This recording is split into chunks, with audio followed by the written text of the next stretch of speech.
Here's how we know that hell actually doesn't exist.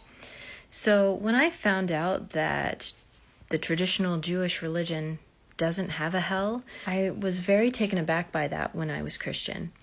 And then I looked into what it said in the New Testament about hell. Jesus preached of a place called Gehenna, and a lot of people interpret that as hell or a burning lake of fire and things like that. But in reality, Gehenna was a literal place in Jesus' area where they would actually burn people and sacrifice people. And Jesus was saying, you don't want to go to Gehenna.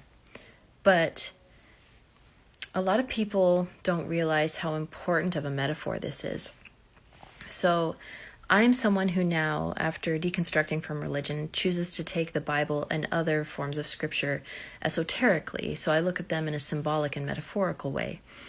And what's so important about Jesus' message and everything that he did was he was trying to show us how to escape the real hell, which I believe is coming back to earth over and over and over and over again. The physical world is where we come as we reincarnate or are reborn because of karma and other such things.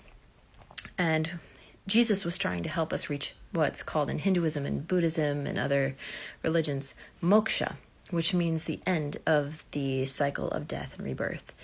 So hell is actually on earth. And I think the reason that Jesus used Gehenna as an example is because of the aspect of suffering.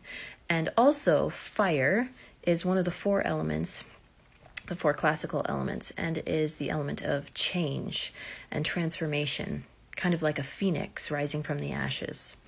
So only through living over and over and over again, which is a beautiful thing. I totally think that life is a beautiful thing. Living is a beautiful thing. Even though we suffer, we also know happiness through this experience. So I believe that Jesus was trying to help us, if Jesus was a real person, but these writings of Jesus were trying to show us this. It's not about a literal lake of fire. It's about learning to escape the cycle of death and rebirth by becoming enlightened and reaching moksha.